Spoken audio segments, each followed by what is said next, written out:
Hello guys, it's time for another week of the NFL predictions now.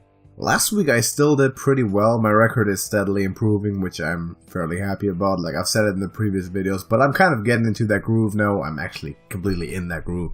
And I'm hoping to continue to do well again this week. Before I start though, if you haven't checked it out yet, I recently released a video of all my mid-season awards. So I've been getting some requests for that. People were interested in hearing me talk about who I would award the MVP to and like Rookie of the Year or the best rookie at each position rather. So I did that plus Comeback Player of the Year in a recent video. Go check that out if you're interested. And I'll leave a like on that one. But let's get into the predictions for this week. Now we have the Panthers and the Steelers. First of all, on Thursday night, and I'm going to go with the Carolina Panthers. Steelers are coming off a huge win, which I did not predict. That was one of the ones I got wrong, if I remember correctly, against the Baltimore Ravens, but they did win. From week to week, it seems less like they're really going to need Le'Veon Bell, and it seems less likely that he's ever coming back, because James Conner is doing a good enough job, and his teammates openly stated that no one really cares anymore. So it doesn't look like he's going to play another game in the Steelers uniform, which is a tough break for me because I may or may not have selected him in fantasy in the first round this year, hoping to get him back sooner rather than later. But that's what life is. So I'm going to say the Panthers are going to beat the Steelers. I really like Cam Newton and I really like Ron Rivera, so their offense is going to make it happen. Saints and the Bengals. Now the Saints, huge win over the Rams, and they can now claim to be the best team in the league. They beat the reigning best team, or undefeated team, only undefeated team in the Rams, and they're lighting up everyone that comes to New Orleans, like no exceptions, and it doesn't matter who's showing up, and they're also going to beat the Cincinnati Bengals. Falcons and the Browns. Give me Atlanta Falcons. The Browns are still very much, I mean, they just had a head coaching change, which is probably going to be better long term, but right now, they're just not in that position to make those wins, and the Atlanta Falcons are coming up. They've had one of the stronger offenses the entire season, and for a better part of this decade now, so the Atlanta Falcons will have no problem putting points up on the Browns, and they're still very much facing a rookie in Baker Mayfield. Lions and the Chicago Bears. Divisional game, very, very important, and I'm going to trust in the Detroit Lions to get it done. They just cut Amir Abdullah, which was a long time coming, really. He had a really good season at one time, and after that, nothing came from it. And now they have Kerryon Johnson, obviously, who's been the best running back in Detroit history for a long while now, just after these few games. I think they're going to beat the Chicago Bears. Khalil Mack got a little bit banged up over the last few weeks. I think he didn't even play last week for the Bears. And I'm going to say Matthew Stafford is actually going to pull this out over Mitch Trubisky. He's the more experienced player, and he's the more ready player for those types of games. So I'm going to say they're going to walk into Chicago and actually get a win. Cardinals and the Chiefs. Yeah, I mean, this obviously the Chiefs are going to win this. The Cardinals are still not there. They're nowhere near there. They should not be a problem at all. Kansas City, easy. Patriots and the Titans. First of all, I'm going to have to say something about the Patriots and Packers game.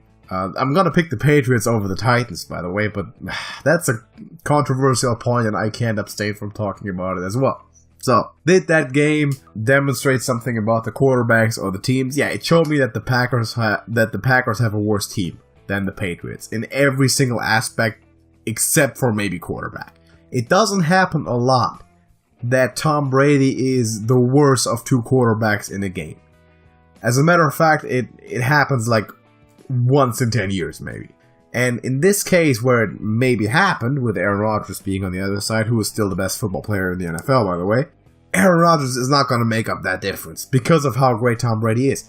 And every other aspect of the team, starting with the coaching first and foremost, is highly in favor of New England. And it just showed. They are so well coached. All the trick plays that they pulled off, all the special stuff that they pulled off, and some of it probably they just ad-libbed. I don't think everything of this, what we've seen there, was practiced before. I think some of that they actually just pulled off, and it worked so well. They have got great chemistry. and they're running it so well. The Packers just aren't on that level. I mean, have you guys heard of Equanimous St. Brown and Marquez Valdez-Scantling? Yeah, 2 rookie wide receivers who no one has ever heard of are the main pass catchers now for Aaron Rodgers that he has to work with. While Josh Gordon for the Patriots is mossing people, and Julian Edelman is passing and catching. And you have James White and Cordero Patterson who are playing great at running back, so it's not even close. People said before the season that the Packers are favored to make the playoffs and make a good run. It's just not the case. Aaron Rodgers can only do so much, and you gotta feel bad for the guy. But yeah, if you're facing a guy like Brady with that team around him, you're not gonna make that difference up. I mean, Aaron Rodgers just pulled off a minor miracle to beat San Francisco in an entire second string offense, so he has no shot against the Patriots. And it was surprising that it even came that close, to be honest. So Patriots over the Titans as well. Rant is over.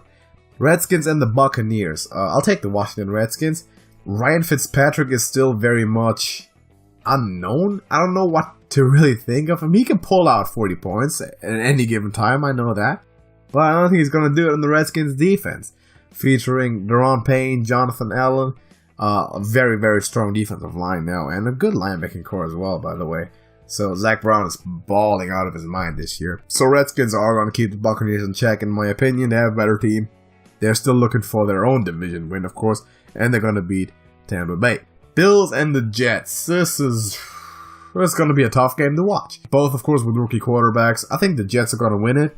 Sam Darnold is definitely going to be the better quarterback on the field. I mean, if Nathan Peterman starts for the Bills, that guy shouldn't have a job. I mean, I hate to call for people's jobs, but Nathan Peterman has no business playing in the NFL. That's abundantly clear now. And if he's going to start, I don't know how it's looking in Buffalo. The Jets are going to win it. That's my pick, even though the support has been very much non-existent for a while. He needs a lot of overhauling, but it's going to be enough against the Buffalo Bills.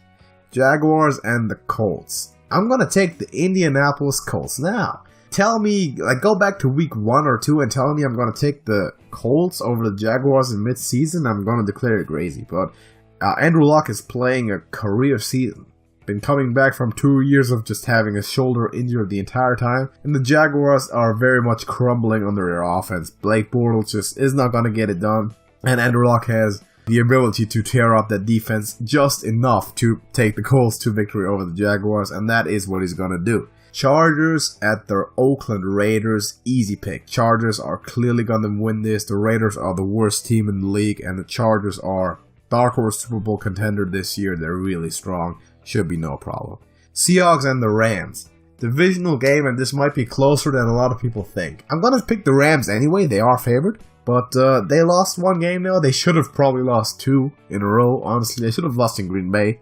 The Seahawks been playing stronger than people would have expected them to play. And they may very well have a shot here to upset the Rams. But I'm going to go with LA again. And with Sean McVay, he just has a better personnel on the field. Dolphins and the Green Bay Packers.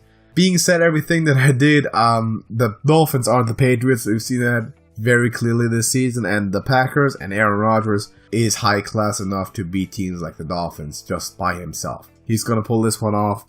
He's going to keep the win in Green Bay, I don't have a doubt. Cowboys and the Eagles. This is a highly anticipated game, and this is going to be a really, really good game. This is a game of destiny on the line as well, seeing how close the division still is. Gonna trust in the Eagles. Gonna trust in the better quarterback, the better head coach to get it done and to pull out the win over Dallas. Specifically seeing how Dallas didn't look very, very good against Tennessee and lost pretty handily last week on Monday night. And finally, on Monday night this week, we're going to have the Giants and the 49ers. Nick Mullens is obviously now the favorite to win the MVP. No, I'm just kidding, but he tore up the Oakland Raiders last week, and it wasn't even funny. That just showed you how much better of a coach, because of how much with the times, that Kyle Shanahan now is, as opposed to John Gruden. The man can coach. He pulls up a guy like Nick Mullens, undrafted free agent that no one's ever heard of. Nick Mullens got his Twitter account verified during the game because nobody knew who this dude was before. And afterwards, like, the entire internet was talking about him. And now, all of a sudden, he sits there with a passer rating of 151, which was the best of the entire week. And he's putting 34 on the Oakland Raiders. So I'm saying that the Niners are also going to beat the New York Giants, which would then probably bury their hopes for the first overall draft pick. But Eli Manning, as far as I've heard of reports, is still starting for New York. And he's about to lose to Nick Mullens. I mean, the Giants, they have Saquon Barkley, and they're going to have to rely on the run game against somewhat of a lackluster run support secondary, I guess, for San Francisco. But I don't think they're going to get it done. They have too much struggling, and their quarterback is, weirdly to say that, but probably the worst one right now, specifically in the shape that they're both in. So yeah, Niners over the Giants on Monday night, and that concludes my predictions for this week. Let me know what you think about it. Let me know what you agree with, what you disagree with. Maybe you have some differing opinions. That's cool. Let me know, and we can discuss that. And thank you for watching. I'm gonna see you in the next video, and hit the like button, subscribe. Till later.